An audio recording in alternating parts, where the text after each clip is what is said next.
Hi, I'm Penelope, and I write contemporary romance. And my debut novel comes out on September 13th, and it is called Soul Beliefs. I'm actually really excited for Soul Beliefs. I can't wait for it. What Good. Oh, I'm really excited. I'm really excited for other people to read it. That's why I'm like, is it yeah. like sort of daunting that you're like your baby's coming out soon Yeah. and everyone's Yeah. getting It's like it's like sat next to me all the time and I just like take it out with me and I'm like this is like my little baby when I got some of like a big box of them delivered and I was like I feel like one of those mums who's like literally just had a baby and is like everyone love my baby, isn't it adorable, and like that's how I feel all the time. I'm like, look at my baby, love it as much as I do, please. I'm sure everyone will. We hope but What was your inspiration for Beliefs? um so I think I've maybe talked about it on like a post before, but I think it's like a bit of a weird story. But when I was like, I'm sure I was about 12, I was like huge on like Tumblr. Like I was all over Tumblr. I was that generation. And there was a post at one point that said something about like what if we all had like true soulmates? Like how would that work? Like what would the world kind of look like? And I was like, that's really interesting. And I was like, what if there was something that would like help you find your soulmate? And so when I was like 12, I was like, oh my God, like what if we all had these like crystals and they helped us find our like soulmates and like things like that. So when I first kind of came up with the story, like I was a lot younger and like if I'd written it back then it would have been very like YA and it would have been very different to the story that like I have now. And it kind of just sat for years and years. And then like an element of it now is like I had a therapist when I was like 20 who talked about how we have like these like core beliefs, like these things that we believe about more about ourselves, that we believe so deeply that like that's our truth. That's the truth that we live by, these like like these beliefs, and that's like a huge part of soul beliefs, which is kind of where the title came from as well. Um, is like this thing about us believing certain things so deeply about ourselves and other people, um, and like changing those like beliefs that we feel really strongly. So yeah, it's like this weird mix of like 12-year-old me seeing a Tumblr post and then like 20-year-old me going to a therapy and being like kind of like amalgamated now into this like into this book. But yeah, 12-year-old me saw a Tumblr post and was like, that's something we could write about. I feel like that's a That good would be one. a So yeah. book that I can sit on for a while, and then when have more Yeah, confidence and everything, I'll write it. I'll sit on that for 16 years and then eventually I'll get round. I'll wait for a global pandemic and then I'll Yeah, get round to writing. perfect That was time pretty much it. to write. What drew Yeah. what drew you to writing in the first place? So was it from when you were a child and then more recently as well that you decided to write? Yeah, so I'm actually dyslexic.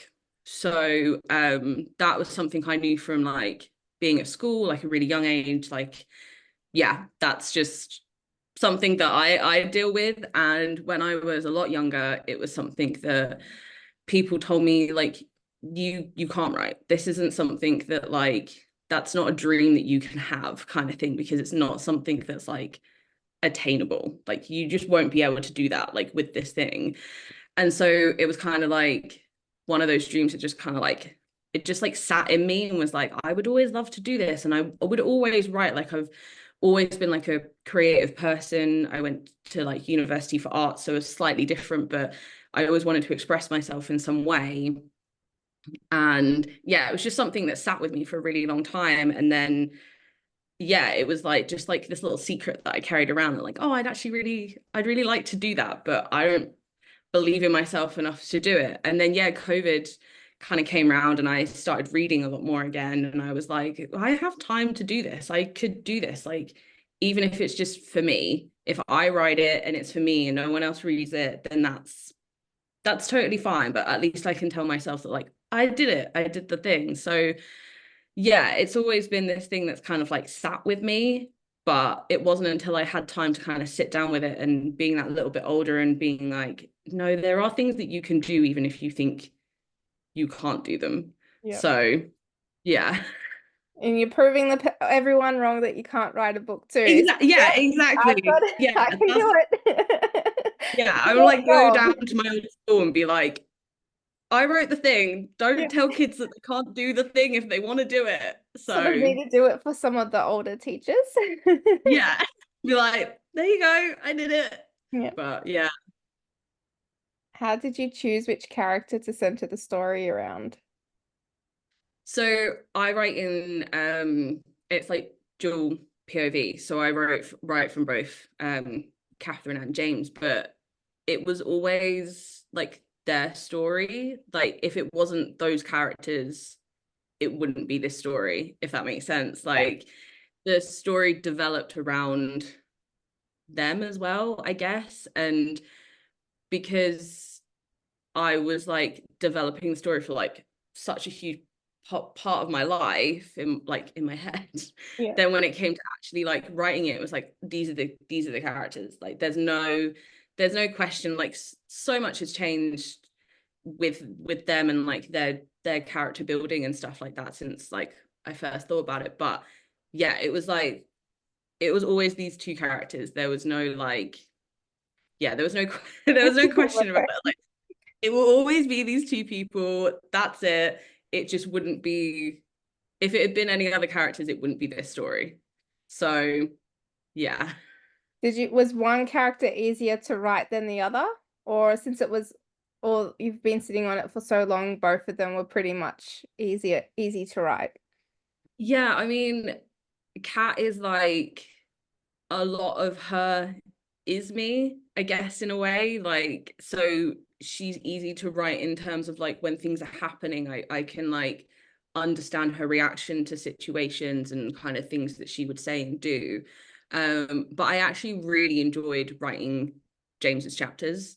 And I didn't think I would. I'd be like, oh no, I've got to write from a oh no, I've got to write from a guy's point of view. Like, how do I do this? This is gonna be so hard. And then actually when I like started getting into it, I was like, I actually really like writing from his point of view. Like, I don't know if it's because he's different from me. Like, I wouldn't react in situations the way that he does. So it's like, is it because it's interesting to write from, you know, a completely different point of view of things. But I actually really enjoyed writing his point of view. I'd get to his and I'd be like, oh yeah, I get to write in his mind for a change. And yeah, so I liked both of them for different reasons, but yeah, it was different. Yeah. Fair enough. I'm always so curious how authors write from like um the opposite genders perspective because I'm like I don't think I could like envision how they would react to things or Yeah, it is. I think as long as you have like their character like really like built, so like as long as like you've got like their character and like you know them inside out, like you know like how they put their shoes on, like really like silly things like that. You're like, I'm gonna know how this guy is gonna react to everything that's going on, that's being said. I know because I am him in my mind when I'm writing it. So yeah, it was weird. The first few chapters and like the first few drafts, I was like, oh, that's not something I would say like at all. Like I'd have to go through the dialogue and be like, that's just not how they talk. Like it's just yeah. weird. But yeah, once you get a few drafts in, you're kind of like, nah, I've got this down now. I know what he would say. I know my characters well enough now. I know them, I do, I promise. How do you, what's your process for writing your book? Were you like a plotter or did you just sort of go scene by scene in whatever order it came to you? Yeah, my process was just throw things at the wall and see what stuck, see what sounded good and go from there. Um, I think in my mind I was like, yeah, I'm gonna plot. I know, and I always know like how it's gonna start, like what the you know, what the journey is, I suppose, like how I want them to develop, how I want them to, you know, progress. And I always kind of know the end. I always know the end goal. Like I sometimes will write the epilogue before I finish the book. I'm like, I know what I want the epilogue to be. And I'll like write it. And I'm like, what are you doing? You're not finished. Go back. I But need to go I get, always, they'll get there though. yeah, they'll get that. I know how they're gonna end. It's fine. But I always have, yeah, like a general, I know the structure, but plotting like chapter by chapter, I find really difficult. I'm not, yeah, I don't know how other authors do that. I find that really difficult because sometimes I'll be writing a chapter and I'll be like, oh, well, it was going to be this next, but actually, I just had this really good idea for something in the middle. And I'm like, so if I plot it, I almost feel like I'm not allowed to do that. Like, oh, I can't change up that chapter now because that's what I had in the plot. And if I change that now, it's going to mess with things like later on. So I kind of like to have that flexibility to kind of like write and then go, oh, wait, I've had this idea and I want to put that in and for it not to mess up everything. Yeah. Um, I do a lot of character like plotting. I don't know if that's the right thing, but I like doing like character profiles and really knowing them and I will just live on Pinterest. So I do a lot of that. That's my plot or just like sitting on Pinterest, like, oh, that's pretty. That counts as plotting. I know what that will be. So, yeah, I'm more of a plotter with book two. I've plotted more of that because I know it took me 2 years to write Soul Beliefs. And I know if I'd plotted more and I'd had more of a structure in my writing, it wouldn't have taken me so long because I just kept going back. I kept like, I get to a point and go, oh, I'll just go back to, I'm like, what do you just finish the draft? What are you doing? Like, stop it. But Go back now after. I know that that's not what you should do. So I'm plotting more for book two, but still it's like a loose plot. I Yeah. guess a bit of flexibility. Ooh, this is how it Yeah. should go, but I'll follow what the direction the characters want. They That's need to fine. get they need to get to B at the end, but how they get to there is like they'll tell me. They'll tell me how they want to get there. That's like, yeah, that's how they do. I'll just write down what they tell me. I'm here for the ride. Yeah, I'm just the vessel. They're just telling me what to write, really. I don't actually write any of it. So for anything other than sort of like Pinterest for character building, do you do anything for like world building, or is it more based on what you already know for the world around Yeah, you? I think because it's like contemporary romance, it is very much just like the world. Yeah. I don't have to kind of build on that too much because I have this element of obviously like I will say it's contemporary romance because in my mind that's what it is, but it does have this element of like magic, I guess. Like it's not fantasy. Like I would never say Right. like, oh, Yeah. it's a fantasy book. Like it's not, but there is this extra element of like it is slightly out of the world we know. It's like a little like alternate universe. Like what if in our universe we had this kind of thing? So yeah, like the you know like the lore behind like the soul stones and you know soulmates and you know it has a huge impact on like my characters, how they live their lives, how their families are, how you know like just who they are. It's like how different that like aspect of the world has affected them and changed them. Like with Kat, you know, she comes from this long line of soulmates. Like her parents were soulmates, her grandparents were soulmates. So like for her, it's like this huge thing, and that's like obviously where the story starts. It's her going to find her soulmate in Sydney. That's like you know where she goes. That's what the whole story is basically about. um and so it's like a huge impact on like her life and how she lives her life, and it's the same with James, but it's like it's almost the complete opposite of like how Catherine's like been brought up with this like really great outlook on soulmates and people in love, and he's like the complete opposite, and he's like no, it ruins things, like it's awful. So yeah, having enough understanding of like the law and how it will affect people within the world and how certain things would be different with this extra like aspect I had to do, but not to the degree of like, okay, we've got to make a world map. I've got to do loads of this stuff. Like, I don't know how fancy authors do it. Like, it's too Yeah. much for me. But yeah, having this extra element, and it is like this continuing like narrative throughout like the series, Yeah. like understanding that aspect more as it goes on. But yeah, I don't have to do too much of that. It's more character building and really understanding them. I think my books are very like character driven. Like it's very much like them and how they're developing and how they're changing and things like that. So yeah, it's definitely more, I have to understand them a lot more Then than well, I do. Yeah. yeah. Made it easier on yourself than doing Yeah, contemporary. That definitely. makes Like I put sense. a little extra element in, like, oh, let's just change it up a little bit. But I was like, no further than that. No, not any more than that, please. I'll test the waters first. Yeah, we'll just like do this little thing and then we'll just see. But I think that's probably as far as I'll go out of the contemporary romance like arena. That's where I'm comfy. I'll stay there. Fair enough. Which which of your characters do you relate to the most and why? I would always I would always say Catherine because of um like her struggles with like her anxiety and how that's like a big thing that she's dealing with throughout the book. So I like drew a lot on my own personal like dealings with that.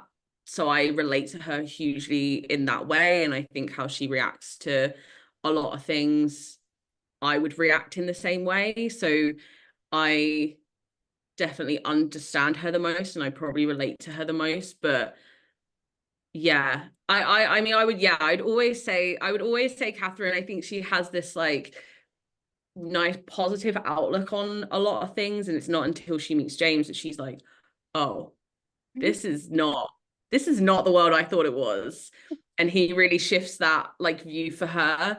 Um so yeah, I would always say Catherine in like, yeah, like that kind of way. But I don't know, there's little sprinkles of things in James that I'm like, he's a little bit more like pessimistic. And I'm a little bit more like that. She's a little bit too sunshine for me. I'm a little bit like, No. I'm not that optimistic about everything. She's a bit more like, yeah, I can do it. I'm a bit like, can I? I'm a Maybe. little bit more like him. Like maybe we'll try. We'll see what happens. But yeah, both of them. But I would definitely say, yeah, I'm more of a Catherine, which yeah. You always have bits of you in every all your characters, so you can't sort of hide too much. No, no, definitely not. There's always, I mean, even within like my side characters as well, there's always like who will become main characters at like later points, but there's like bits of them already that I'm like just gonna drop that little part of my personality in you and a little bit of that in you. We'll just you're all there. Yeah. Has writing and publishing a book changed the way you see yourself? I think writing this book was really like therapeutic. I found it really like it was great to kind of write this story that had like been living in my mind for like so long to like finally do it was really like Yeah. there's this like thing that I always wanted to do, and that's really like therapeutic. And like I say with Catherine, like her anxiety and stuff like that, that was also really therapeutic for me because there were things that I was writing that like how she was dealing with things and like moving forward with that, that was like it almost felt like I was kind of moving forward with that as well, which was like was really nice to write.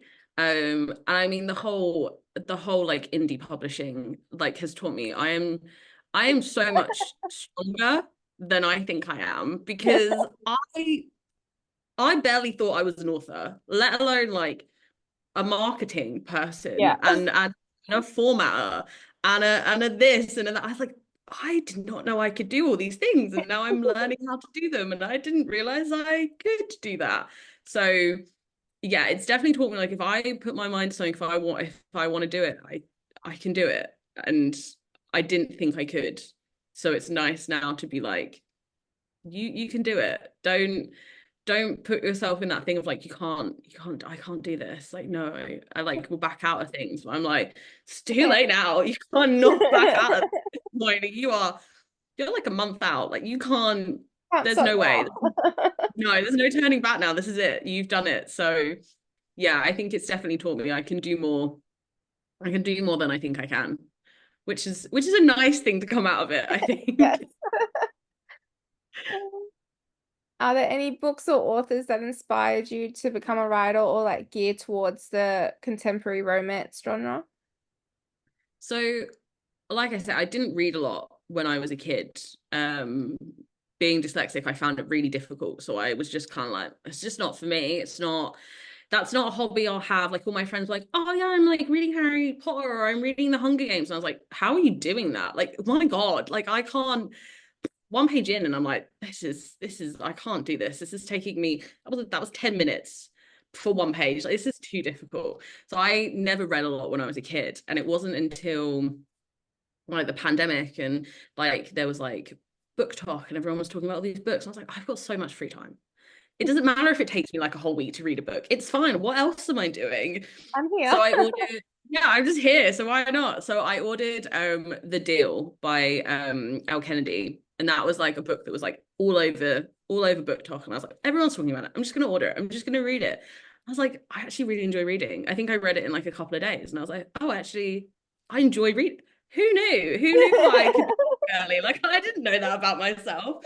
So that was really that was probably the first book and the first series that like I really read and I really got into and was like, oh wow, this is this is great. I love reading. And I was just going to be a reader. That was fine. I was happy with my little secret dream that I didn't have to talk about and I was just going to be a reader. And then I followed an indie author, Tori Jones on TikTok, and she was talking about that she was going to self-publish her books. And I was like, that's a thing. Like I didn't know that you could self-publish. Like I didn't know that was a thing. I was like, I just I thought don't have that to go to an actual publisher and try and do it I that don't way. have to sell myself to people. Well, I do have to sell myself to people all the time on Instagram, but it's way less scary than going to like a traditional publisher and going, please like my book. Yeah. Please like it. And I just don't have to do that. I was like, I just didn't know that was a thing. So like I was following her journey and I was like, oh my God, this is amazing. Like she's doing this thing. And I was like, wow. I was like, maybe I'll write my book. Maybe I'll sit down and I'll write my book. I'm just gonna write it. I'm gonna see what happens. I'm just gonna write it. If I finish it, that's great.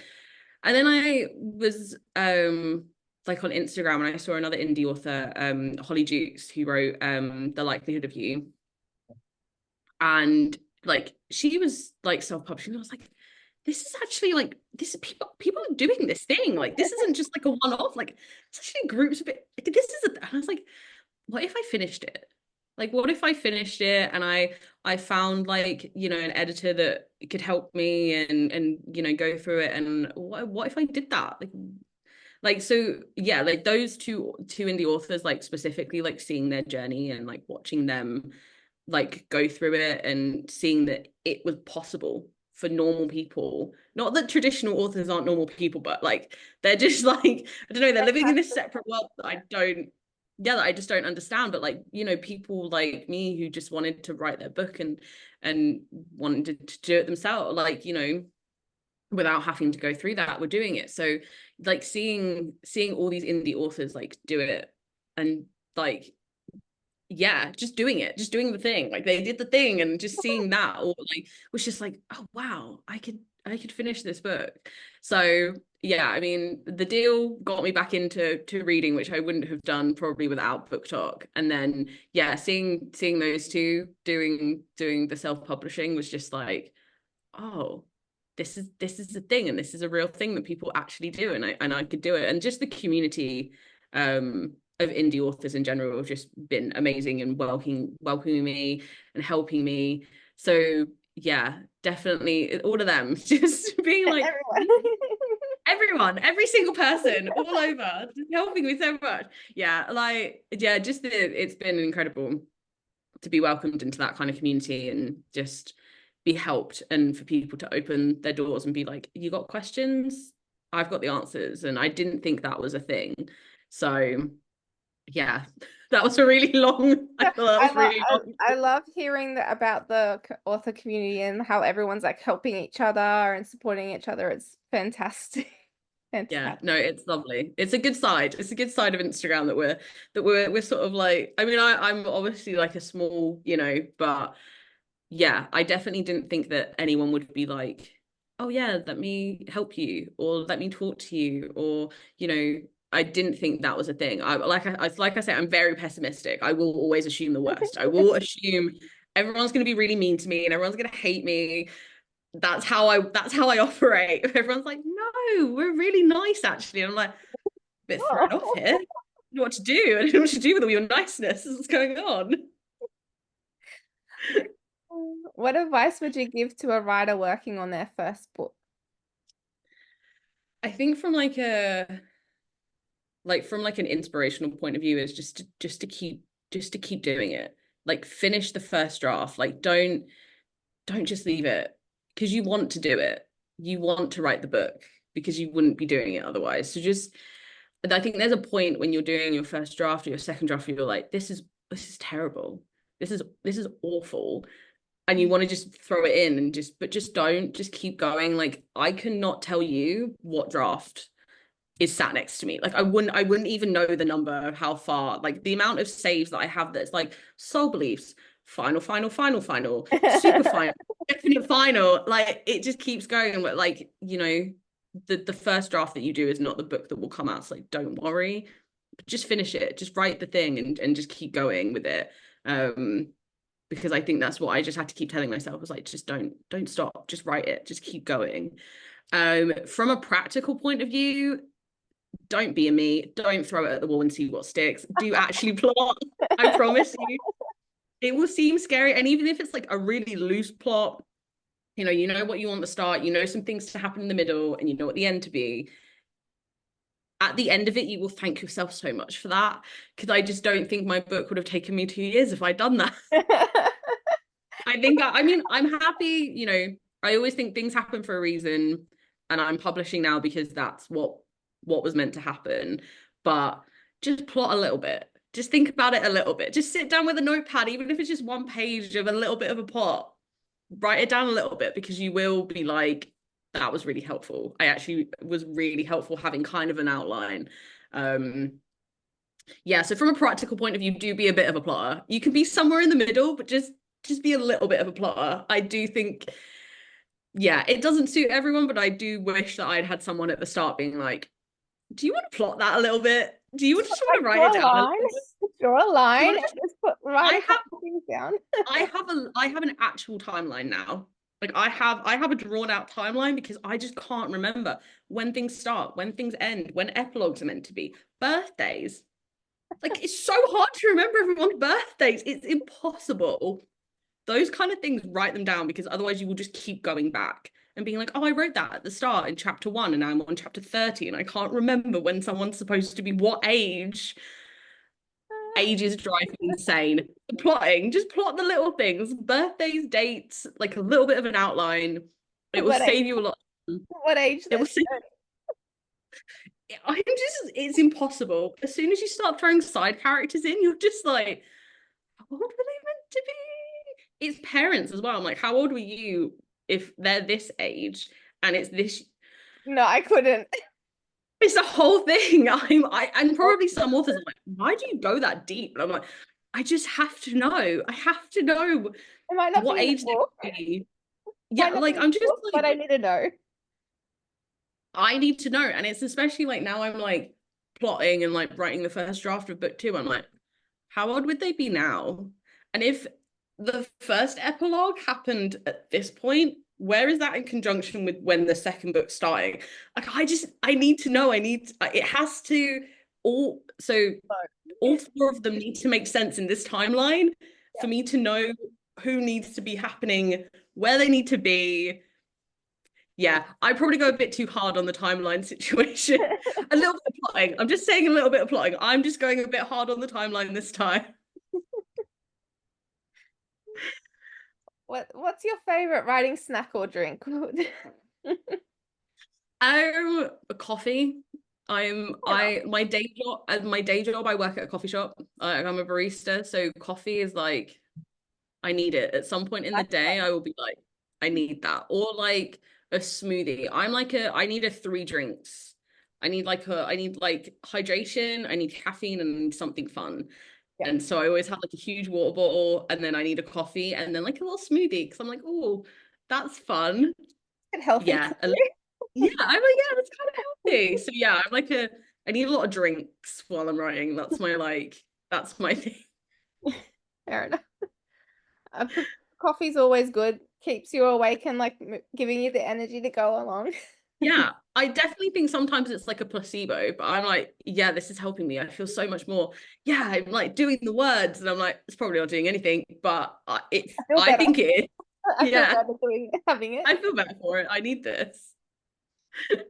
Do you listen to music when you write or play music in the background? And if you do, what's your favorite music?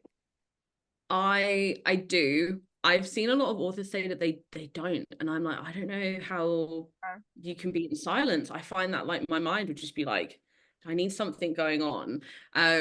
So I definitely think the music I listened to when I first started writing it, like 2 years ago, is completely different to what I would probably choose now. I listen to a lot of like instrumental versions, like piano versions of like I'm a huge Swiftie, so like Taylor Swift, but like piano Taylor Swift songs, because sometimes I find that lyrics are really helpful, and having someone talking and actually singing, I find that really, really helpful when I'm like stuck on something. And I find songs really inspirational for like things like that. And sometimes I'm like, it's too many words, it's too many words going on. I just need something, I need something without anyone talking.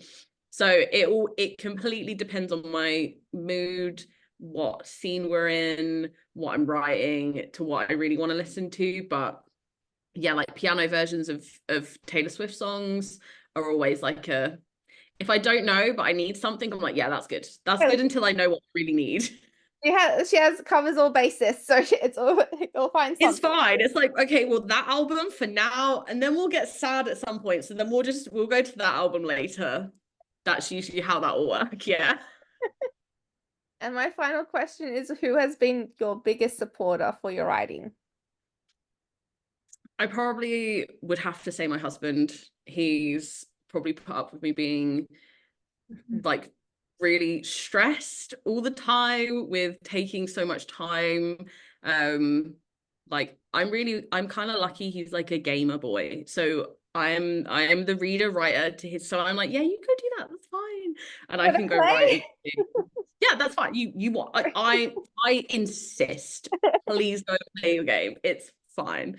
But for a really long time, he was the only person who knew I was writing a book. So he was the only person who I was like, oh, I'm like doing this thing and this is what's going on and stuff like that. So yeah, he's always been there. I have kind of like my dedication to the book is I dedicated it to him because I'm like that.